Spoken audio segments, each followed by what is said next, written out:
শ্রেষ্ঠ নবীর শ্রেষ্ঠ উম্মত হয়ে আমরা কি নিকৃষ্ট কাজ করতে পারি? জবানটা ছেড়ে আমরা কি নিকৃষ্ট কাজ করতে পারি? যদি আমরা নিকৃষ্ট কাজের দিকে ধাবিত হয় তবে কি রাসূল খুশি হবেন? আমরা রাসূলকে খুশি করতে চাই কি চাই না? আর বড় করে বলেন, চাই কি চাই না? এই জন্য যুবক ভাইয়েরা আমার, আমি বলেছি কোরআন থেকে, ইন্নাল ইনসানা লাফি খুসর, নিশ্চয়ই মানুষ ক্ষতিগ্রস্ত। কিন্তু আল্লাহ পাক আমাদেরকে আশার আলো জ্বালিয়েছেন পরবর্তী আয়াতের মধ্যে। কোন পথে চললে তুমি লাভবান হবে একটু দৃষ্টি নিবন্ধ করো। ওই যে কোরআন, তাহলে Quran is the constitution of human life. ওই কোরআনের দিকে তুমি দৃষ্টি নিবন্ধ করো। If you do love Allah, follow the Muhammad Mustafa সাল্লাল্লাহু আলাইহি সাল্লাম। যার অনুসরণ ছাড়া, যার অনুকরণ ছাড়া, যার মহব্বত ছাড়া আল্লাহ পাওয়া যায় না। সেই মালিক বলছেন, ইল্লাল্লাযীনা আমানু ওয়া আমিলুস সালিহাত, যারা নেক কাজ করবে, যারা ঈমানদার, ঈমান রেখে যারা নেক কাজ করবে, তারা কখনো ক্ষতিগ্রস্ত হবে না। তাহলে ইম্পর্টেন্ট ম্যাটার হলো আমাদেরকে ঈমান কি বুঝতে হবে, আমাদেরকে আমল করতে হবে। আল্লাহ বলছেন ওয়াতাওয়াসাউ বিল হক, যারা সৎ উপদেশ দেয়।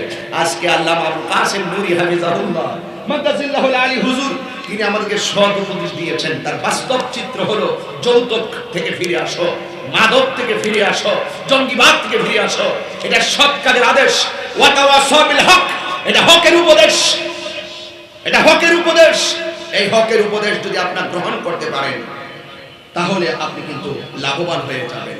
যুবক ভাইয়ের আমার, যারা হকের উপদেশ দেয়, সত্য কাজের উপদেশ দেয়, এই মানুষগুলো ইহকালে দামি, স্বয়ং আল্লাহর কাছেও দামি। কথা বলেন ঠিক কিনা বলেন?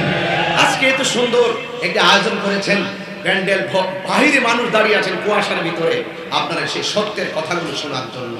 কারণ আজকে ঠান্ডা চলে গেছে, তো ঠান্ডা নাই, গরম দিছে, স্পেশাল সিজন তো ঠান্ডা না, না এটা স্পেশাল। আসিদকু ইউনজি ওয়াল কিযবু ইউহলিক, সত্য মুক্তি দেয়, মিথ্যা ধ্বংস করে। কথা বলেন ঠিক না বেঠিক? আর আমার মিথ্যার সাগরে নিমজ্জিত থাকতে চায় না। আল কিযবু উম্মুজ যুনুব, মিথ্যা হলো সকল পাপের মূল। এই জন্য যুবক ভাইয়ের আমার, মিথ্যা আপনাকে ধ্বংস করে দিবে।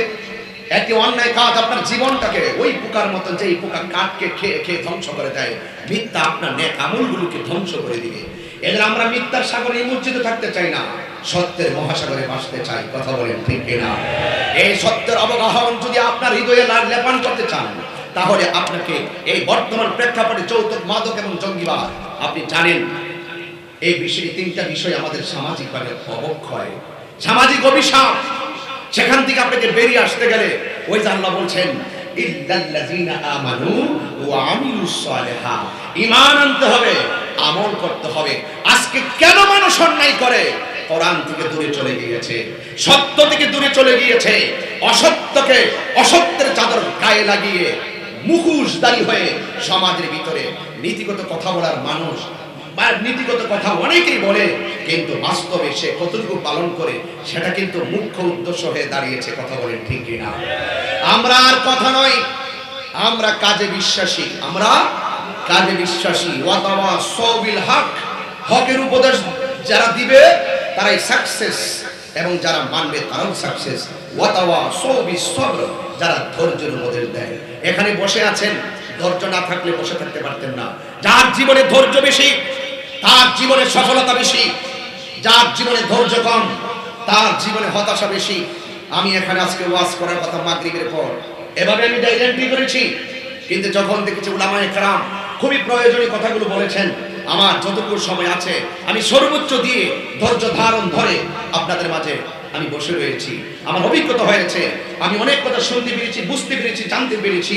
এই কথাগুলো যদি আমি আমি আগে আমল করতে পারি, আমি আশা করি আমার কথার দ্বারা আপনারা যদি উজ্জীবিত হন, আপনারা যদি সেই কথাগুলো সমাজে বাস্তব প্রতিফলন ঘটাতে পারেন, তাহলে এই সমাজ যৌতুক মুক্ত সমাজ, আর মাদক মুক্ত সমাজ, জঙ্গিবাদ মুক্ত সমাজ। শুধুমাত্র মুখে নয়, যদি আমাদের সৎ ইচ্ছা থাকে, আমরা হাত হাজারিতে যদি চ্যালেঞ্জ করি, আমাদের যদি সৎ ইচ্ছা থাকে, আমরা 24 বছর লাগবে না, 24 ঘন্টায় আমরা এগুলোকে মুক্ত করতে পারবো। আমাদের জেলা পরিষদের চেয়ারম্যান বলছিলেন, রাষ্ট্রের চিন্তা পরে করেন, আগে আপনার ঘরকে রাষ্ট্রে পরিণত করেন। আপনি যদি আপনার ঘরকে রাষ্ট্রে পরিণত করেন, আর আপনার ঘরের অভিভাবক যদি প্রত্যেকটা সন্তানের প্রতি যদি টেক কেয়ার করে, প্রত্যেকটা সন্তানের প্রতি যদি আপনি খেয়াল রাখেন, তাহলে ওই সন্তান কখনো বিপদে যেতে পারে না। ভাইয়েরা আমার, আল্লাহ বলছেন যারা ইমানদার, যারা নেক কাজ করে, যারা সৎ উপদেশ দেয়, যারা হকের উপদেশ দেয়, যারা ধৈর্যের উপদেশ দেয়, তারা কখনো ক্ষতিগ্রস্ত হবে না। ভাইয়েরা আমার, আল্লাহ রাব্বুল আলামিন কোরআনের মধ্যে বলে দিয়েছেন যারা ধৈর্য ধারণ করবে, তাদের, যারা ইমানদার, যারা আল্লাহর প্রিয় ভাজন, এদেরকে আল্লাহ পাক রব্বুল আলামিন বিভিন্ন ভাবে পরীক্ষা করবেন। ওয়ালা নাবলুওয়ান্নাকুম বিশাইইন মিনাল খাউফি ওয়াল জু'i ওয়া নাকসিন মিনাল আমওয়াল ওয়াল আনফুসি ওয়াস সামারাত ওয়া বাশশিরিস সাবিরিন আল্লাযীনা ইযা আসাবাতুহুম মুসিবা ক্বালু ইন্না লিল্লাহি ওয়া ইন্না ইলাইহি রাজিউন।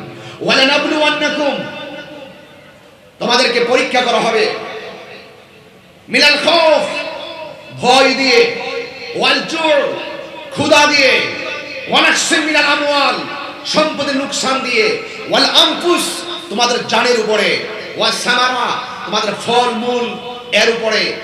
যদি তোমরা কি করতে পারো, ধৈর্য ধারণ করতে পারো, আল্লাহ বলছেন ওয়া বাশশিরিস সাবিরিন, আর ধৈর্যশীলদের জন্যই হলো জান্নাতের শুভ সংবাদ। আর ওই সমস্ত ধৈর্যশীল ব্যক্তিদের উপরে যখন ইযা আসাবাতুহুম মুসিবা, যখন তাদের উপরে কোনো মুসিবত আসে, ক্বালু, তারা বলে ইন্না লিল্লাহি ওয়া ইন্না ইলাইহি রাজিউন, আমাদেরকে বানিয়েছেন আমার আল্লাহ, আমরা তো আমার আল্লাহর দিকে ফিরে যাব। যেহেতু আল্লাহ বানিয়েছেন, আল্লাহর দিকে ফিরে যাব, তাহলে আমরা কখনো অন্যায় কাজ করতে পারি না, আমরা কখনো অপরাধ করতে পারি না, কারণ আমি তো অস্তিত্বহীন ছিলাম। আমাকে অস্তিত্ব দিয়েছেন যিনি, কাইফা তাকফুরুনা বিল্লাহ ওয়া কুনতুম আমওয়াতান ফাআহইয়াকুম সুম্মা ইউমীতুকুম সুম্মা ইউহয়িকুম সুম্মা ইলাইহি তুরজাউন। তোমরা কিভাবে তোমার রবকে অস্বীকার করছো? তুমি তো অস্তিত্বহীন ছিলে, তোমাকে অস্তিত্ব দিয়েছেন আমার মনি। তোমাকে অস্তিত্ব দেওয়ার পরে তুমি এমপি হয়েছো, মন্ত্রী হয়েছো, ওসি হয়েছো, ডিসি হয়েছো, এসপি হয়েছো, বক্তা হয়েছো, পীর হয়েছো, সব কিছু হয়েছো। তোমাকে জীবন দেওয়ার পরেই তো তুমি টিনের ঘরের মালিক হয়েছো, বিল্ডিং ঘরের মালিক হয়েছো, কেউ কোটি টাকার মালিক হয়েছো, কেউ রাস্তার ফুটপাতে বসবাস করছো। কিন্তু মনে রেখো, আমি আল্লাহ তোমাকে জীবন দেওয়ার পরেই কিন্তু তুমি এতগুলো হতে পেরেছো। মনে রেখো, এত কিছু যেহেতু আমি তোমাকে দিয়েছি, একটি থাবা দিয়ে কিন্তু তোমার সব আমি স্তব্ধ করে দিব। সেটা হলো সুম্মা ইউমীতুকুম, অতঃপর আমি আল্লাহ তোমাকে মৃত্যু দিব। মৃত্যু দেওয়ার পরে শেষ নয়, সুম্মা ইউহয়িকুম, কবর দেওয়ার পরে তোমাকে আবার রূহ দেওয়া হবে, তোমার পাপ পুণ্যের হিসাব করা হবে, তোমাকে প্রশ্ন করা হবে, তোমাকে জবাবদিহিতায় আনা হবে। কারণ তোমাকে যিনি বানিয়েছেন, সুম্মা ইলাইহি তুরজাউন, তার দিকে তোমাকে ফিরে যেতে হবে। জবানটা খুলে বলুন, আমরা কার দিকে ফিরে যাব? আর বড় করে বলেন, কার দিকে ফিরে যাব? আল্লাহর দিকে। যেহেতু আল্লাহর দিকে ফিরে যেতে হবে, তাহলে আমাদেরকে হক কথা বলতে হবে, আমাদেরকে সত্যের পথে চলতে হবে, অসত্যকে ডিলেট করে দিতে হবে। কথা বলুন, ঠিক না ঠিক?